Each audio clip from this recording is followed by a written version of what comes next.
అసెంబ్లీలో పద్దులపై చర్చ టైంలో ధరణి భూమాత ఇష్యూపై హాట్ చర్చ జరిగింది. ధరణి వివరాల ఆధారంగానే ఇప్పటికీ పథకాలు అమలు చేస్తున్నారన్న బీఆర్ఎస్ ఎమ్మెల్యే పల్లాకి సభలో స్ట్రాంగ్ కౌంటర్ ఇచ్చారు రెవెన్యూ మినిస్టర్ పొంగిలేటి శ్రీనివాసరెడ్డి. ఇక అన్ని వర్గాలతో చర్చించాకే భూభారతి తీసుకొచ్చామన్న మంత్రి ఈ చట్టం రెఫరెండంగా ఎన్నికలకు సిద్ధమని సవాలు చేశారు. ప్రజల కోరిక మేరకే భూభారతి చట్టం తెచ్చామని చెప్పారు. ధరణి తప్పులను బీఆర్ఎస్ ఇప్పటికీ ఒప్పుకోవడం లేదని ఫైర్ అయ్యారు.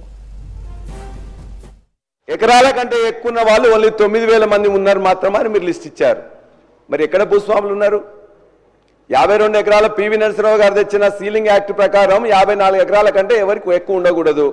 ప్రతిరోజున 100 ఎకరాలు 200 ఎకరాలు 400 ఎకరాలు ఉన్నదని చెప్పేసి మాట్లాడుతుంటారు.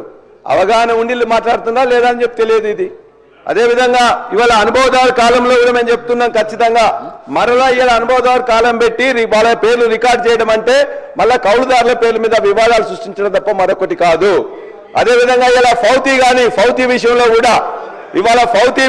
కూడా ఇప్పుడే సంజీవ్ రెడ్డి గారు చెప్పారు, మేము ధరణిలో పెట్టిన ఫౌతీలో అంతకుముందు ఫౌతీలో ఏముండేది, ఆనాడు విఆర్ఓ కానీ ఆ గ్రామాలకు పోయి 45 రోజుల నోటీస్ ఇచ్చి వాళ్ళందరూ కూర్చొని మాట్లాడుకొని అక్కడికి రమ్మని చెప్పేవాళ్ళు.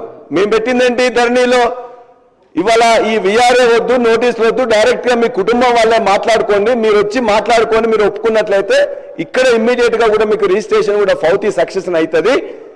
కాబట్టి ఒకవేళ మీరు ఒప్పుకోనట్లయితే మీరు కోర్టుకు వెళ్ళండి అని చెప్పినాం.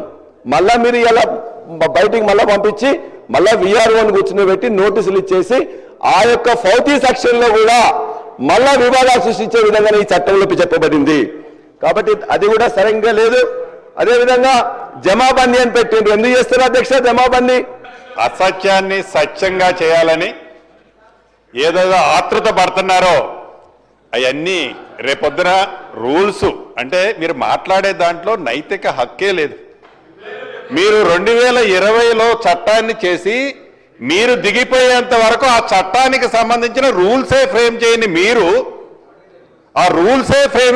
మీరు భూభారతిని మేము 2025 జనవరి 4వ తారీఖున చట్టం తీసుకొచ్చి రూల్స్ ఫ్రేమ్ చేసి పెడుతున్న మమ్మల్ని ఏలెత్తి మీరు మాకు చూపిస్తుంటే అసలు మిమ్మల్ని ఎలా ప్రజలు అర్థం చేసుకుంటారో మీరు అర్థం చేసుకోవట్లే.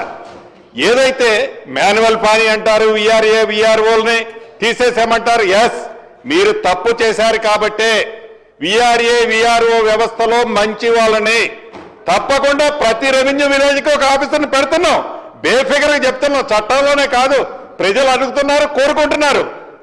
అనేక సందర్భాల్లో చెప్పినాం, ఏదో నట మాన్యువల్ పానీ అట, మళ్ళీ ఏదో ఓపెన్ చేస్తున్నామట, మ్యూటేషన్ అట అంటే కట్టుకథలు మళ్ళీ చెప్పి ఆ కట్టుకథల్ని పదే చెప్పి ఇది నిజమని ఒప్పించడానికి గౌరవ సభ్యులు ఏదైతే తాపత్రయపడుతున్నారో అది వారి విజ్ఞతకే వదిలేస్తున్నారు అధ్యక్ష.